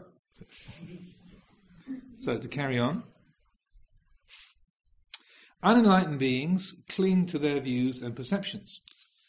Our conscious world is full of positions and attitudes that we alternately favour and despise. It is peopled with friends and enemies, those we are attracted to and those we are repelled by, those to whom we feel loyal, such as my family, and those we feel separate from and take no responsibility for. We can act in good and bad ways. We have bodies with masculine or feminine features, or both, or neither, and we can be grouped according to racial type. We have minds that formulate things according to differences, but in emphasizing differences or seeking to establish ourselves as identities, we add to the sum total of divisive and conflicting energy in ourselves and in the world. So the more that we align our identity with particular characteristics, being a man, being a woman, or being beyond gender, or being a monastic, being a layperson, being tall, being short, being old, being young, being intellectual, being an artist, then as soon as I am anything that I am, as he says that, we add to the sum total of divisive and conflicting energy in ourselves and in the world. We may dismiss our intuitive side and repress the rational, or lose contact with the rational discernment. We may attach to traditions, or to not having traditions. We may adopt a viewpoint and neglect others, or even cling to the view that one shouldn't have a viewpoint. All these become sources of identity, and as long as we hold on to views about ourselves or each other, no matter how valid the system, we prevent the possibility of being liberated from self. And in that there's a very, very sweet little exchange between the Buddha and this yogi called Diganaka, which means long nails. So he probably had one of these precept of not cutting his fingernails, Diganaka, long nails. And so Diganaka goes to visit the Buddha, and he says, and sort of proclaiming what his understanding is, his philosophy, he says, nothing is pleasing me. There isn't anything in the world, anything of any nature that is pleasing to me. There's no thing that pleases me. And the Buddha said, so Diganaka, this view that nothing pleases you, does that please you? Well, it's all the same. It'll all be the same. So the Buddha kind of nails it very quickly, and but Diganaka is sort of, wow, you know what I mean. But anyway, Sucitto then goes on to quote this passage from the Madhu Pindika Sutta that I was quoting yesterday. This is the discussion between Dandapani, the wandering Brahmin debater, and what he says to the Buddha when he finds him sitting in the forest. So Dandapani asks the Buddha, what is the teaching of the Samana? What are his views? And then the Buddha replies, according to my teaching, sir, There is no contending with anyone in the world, because of which the pure one is not obsessed with ideas as he practices. He remains unattached to sense pleasures, without confusion, free from regret, empty of the desire to be something or to be nothing. This is my teaching. This is my view. Because his mind has realized Nibbana, the Buddha was content to teach using the viewpoints and conventions of the time, rather than create another set of polarities to establish Buddhism. So he taught within the conventions of the Vedic culture, Kamma, Dhamma, Nibbana, heaven realms, to the societies of samanas, Brahmins, monarchs, and ordinary people. His way of teaching was often to ascertain what his audience position was, and from that position expound a path to ultimate truth, the experience of no conflict, no suffering, peace, the unconditioned, Nibbana. So he taught the way independent of any personal position or philosophical viewpoint, presenting themes that relate to the way that human beings in general experience and live their lives. So the Buddha was teaching in India 2,500 years ago, so he used the language and cultural forms, the mythology of his time, but as Ajahn Sucitto is pointing out here, he is rather than taking a position or saying, this is what I believe in, and this is how I prove it to be true, he would instead help people to see that whole nature of attachment to a view. In this respect, there was a wonderful occasion many years ago when both Ajahn Sucitto and I were living here in Amaravati, and there was an invitation to go and give a talk at Watford Boys Grammar School.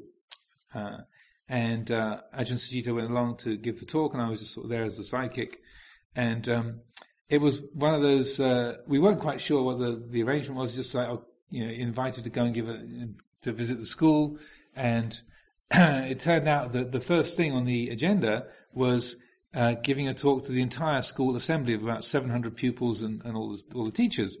So we sort of arrived, got out of the van, and sort of ushered straight into the hall, and there's 700 boys in their school uniforms, and Ajahn Sucitto and I up on the stage. And then this very forthright young lad strides up and says, "What is Buddhism?" It was like, he was obviously they've been cued to ask particular questions. So he said, "What is Buddhism?" And this is one of the great moments in the sort of history of the Dhamma in England, was Ajahn Sucitto, without a hesitation, not even a motor sense of a pause, he said, "Buddhism is a word." It's absolutely stone cold brilliant.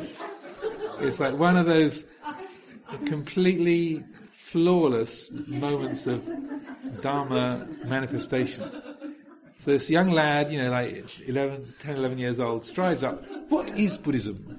And then Ajahn Sucitto said, "Buddhism is a word."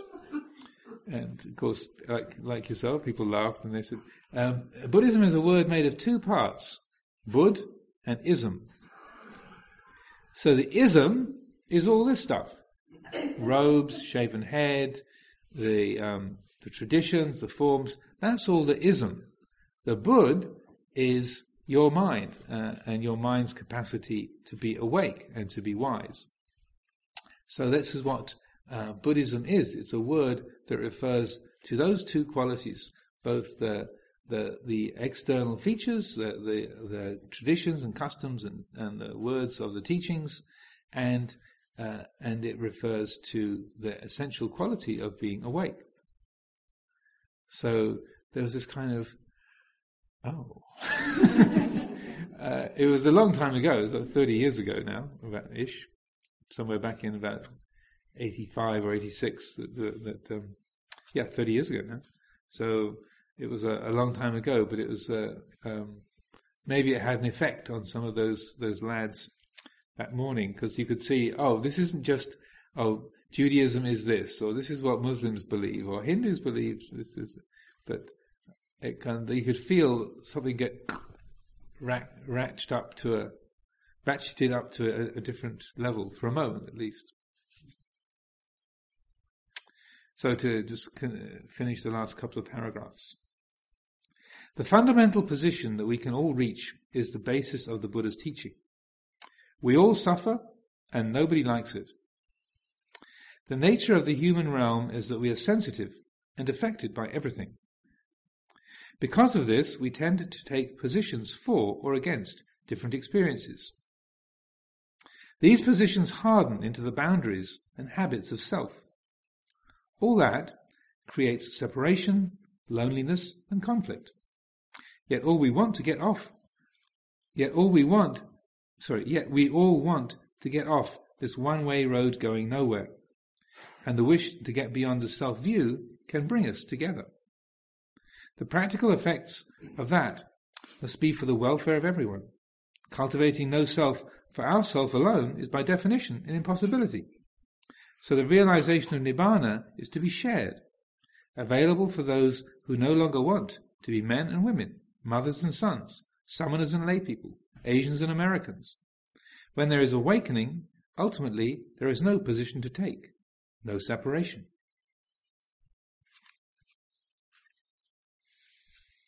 So that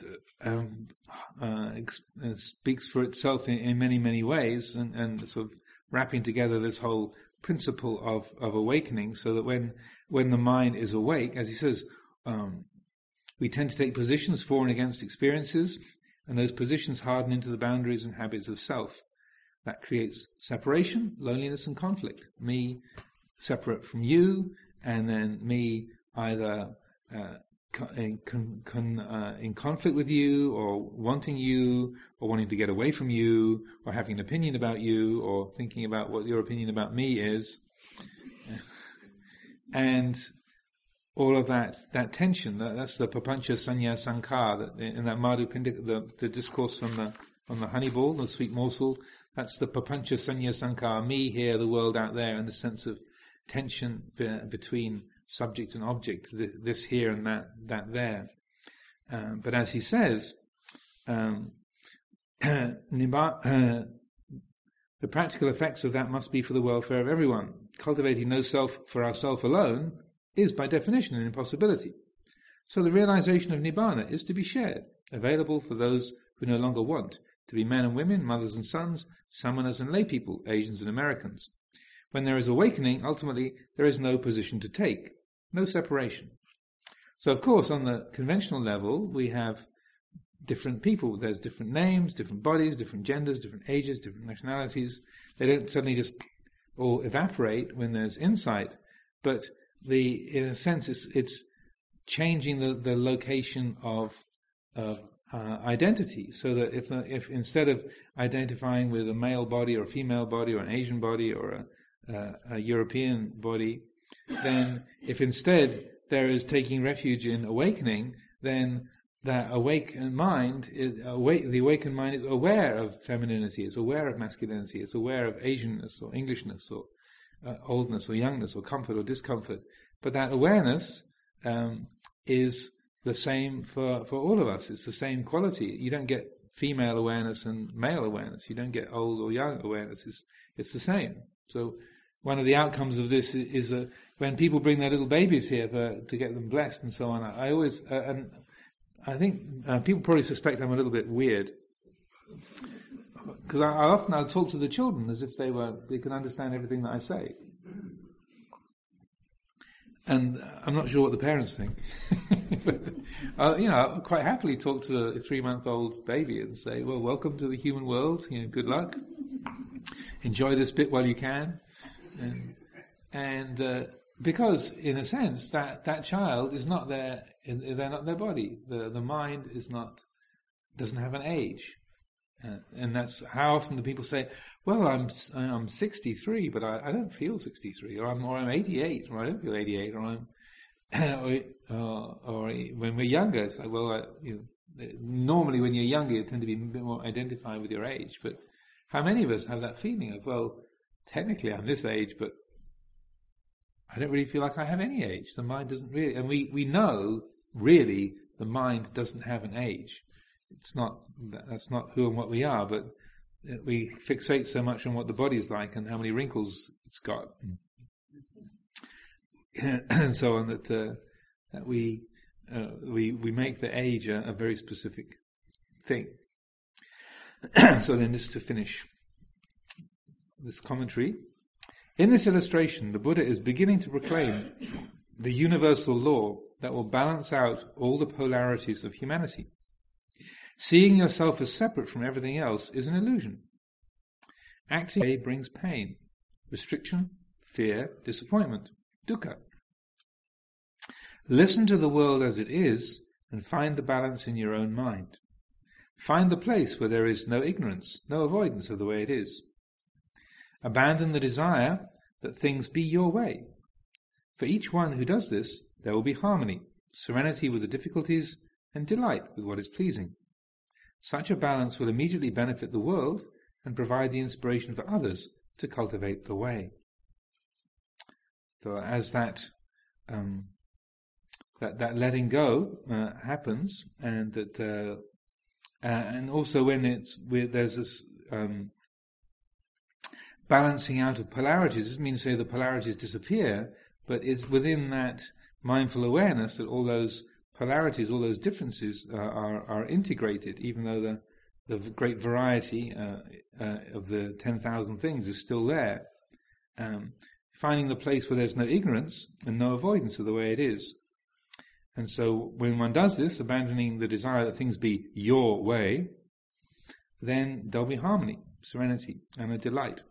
So that balance then it not only is beneficial to you, but then everyone who comes in contact with you then is also blessed and benefited in that way. Now, also, just to reiterate that point about the mind often seeks a formula, like, I want to know, what do I do? Give me the list of things that I do to get to be there. And in that respect, it's probably helpful to consider Luang Por Chah's advice to the very last piece of advice that Ajahn Chah gave to Ajahn Sumedho, which was, as he knew his health was collapsing, he wrote Ajahn Sumedho a letter, which he'd never done before, and he actually asked one of the Western monks to take dictation, and in that letter what he said was,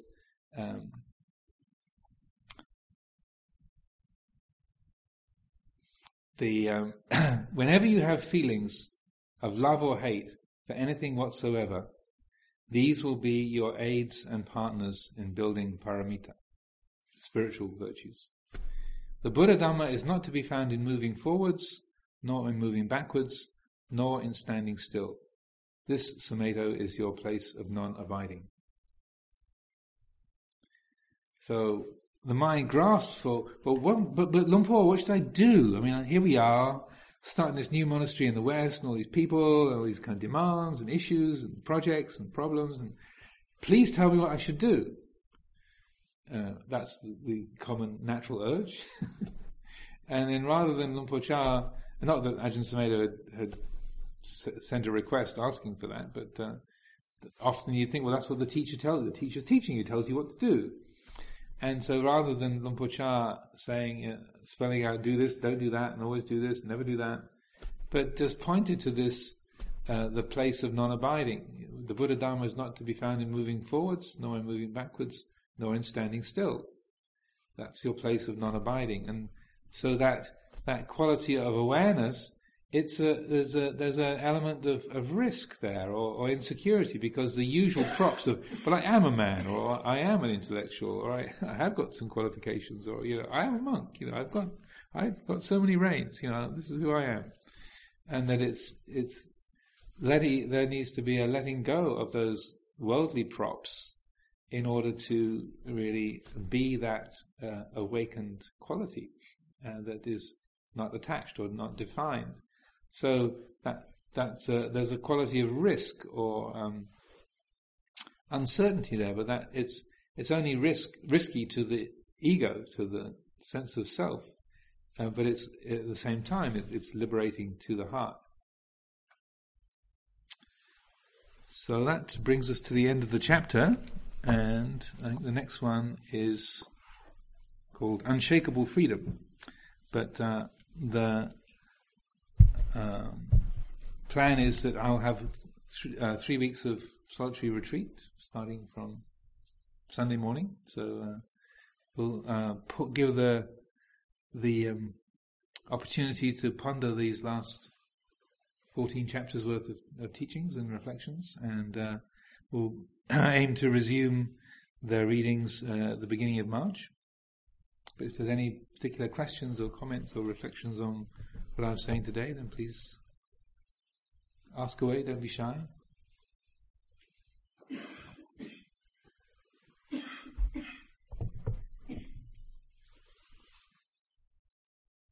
Evan.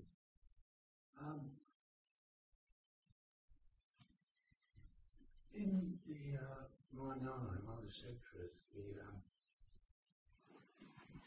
one of the Buddhist leading disciples asks each one of the 400 bodhisattvas, how did you become a perfectly enlightened being? And each one gives him a different answer. So he goes to the Buddha and says, every one of these bodhisattvas, he says, why is that? And he says, there are many doors, but there are one truth. There's one truth.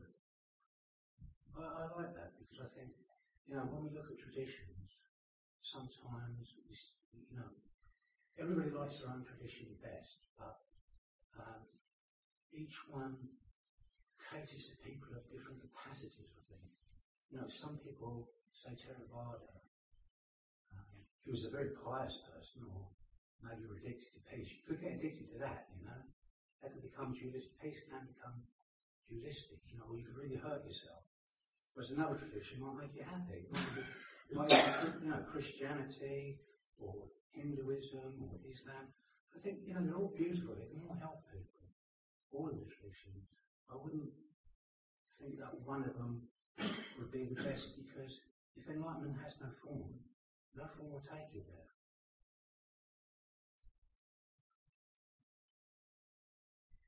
It's just a thought,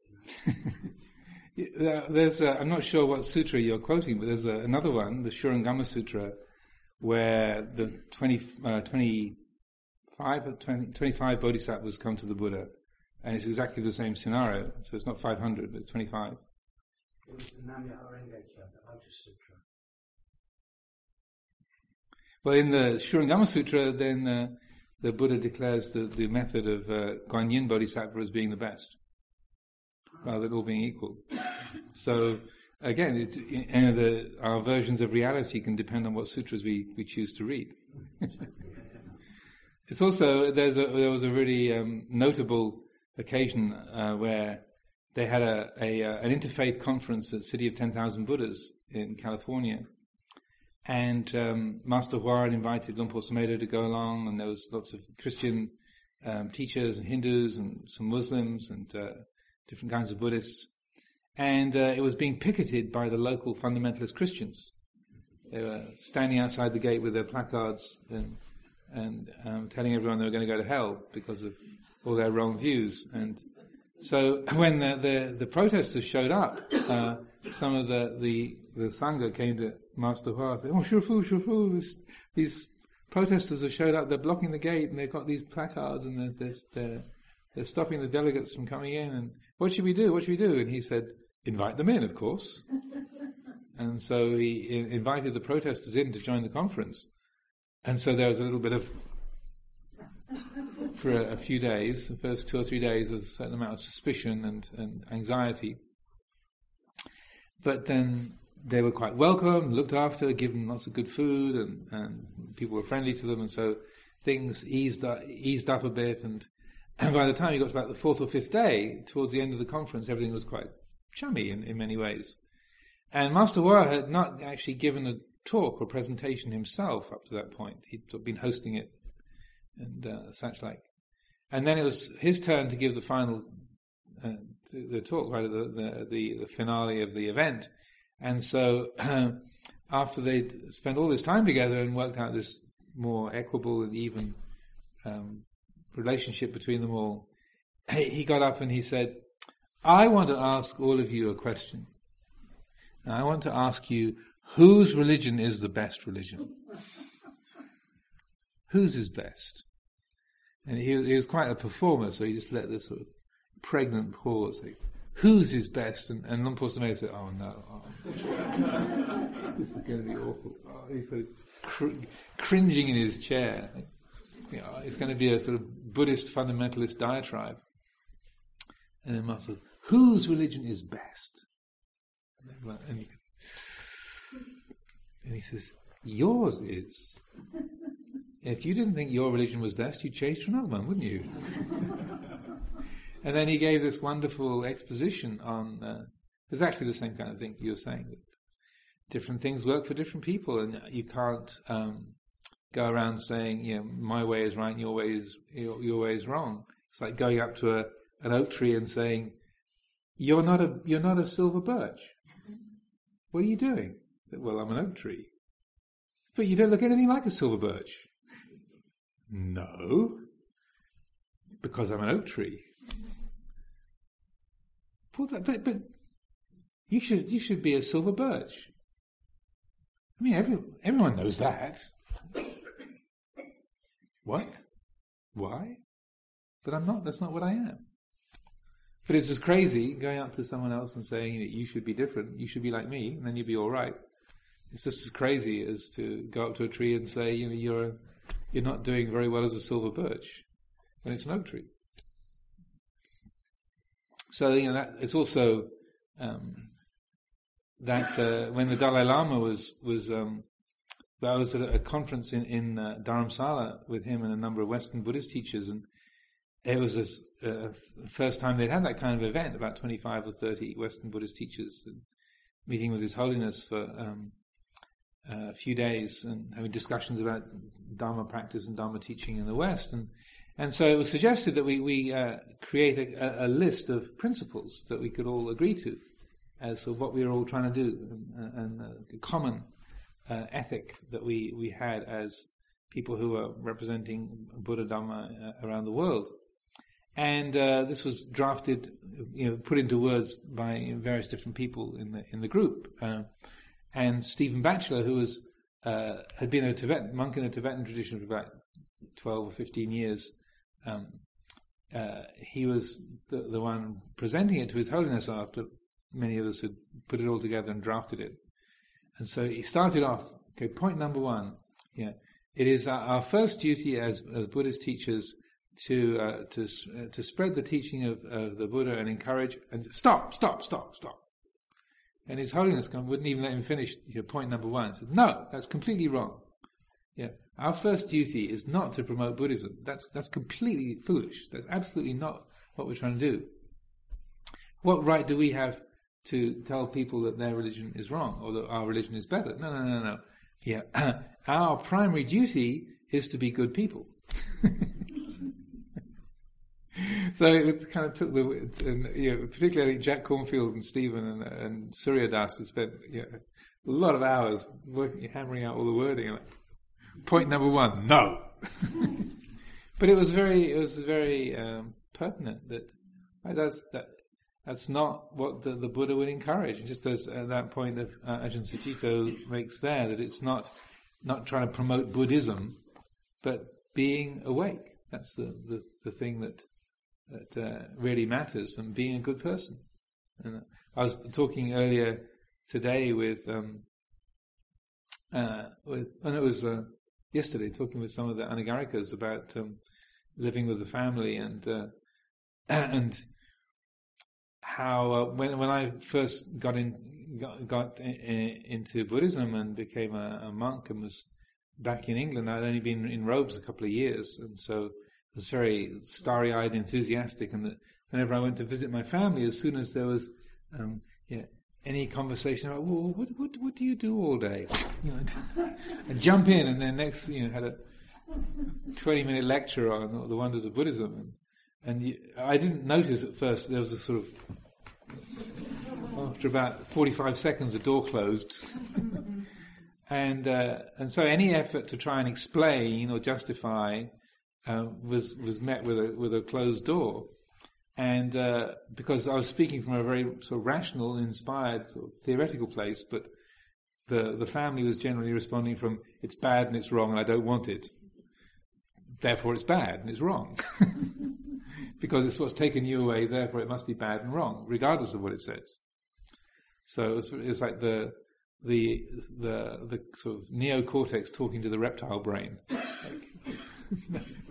No communication. So it took me a couple of years to get the point. I began to realize every time I try to jump in and explain Buddhism, there's no reception. So I thought, well, maybe I'll just try and stop explaining and just be Buddhist and make more of an emphasis on that. So instead of then when they would say, well, please tell us about Buddhism, or some neighbor would come round and say, so what is it that you're doing? What's the life of a monk like? And I would just play it right down, not say very much, and keep it cool. But instead, I would always offer to do the housework, do the washing up after they cook their lunch or after their supper or breakfast. I would keep my room tidy. I would fill the potholes in the drive, fix the roof on the garden shed, and whenever there was an argument going on, I wouldn't get involved.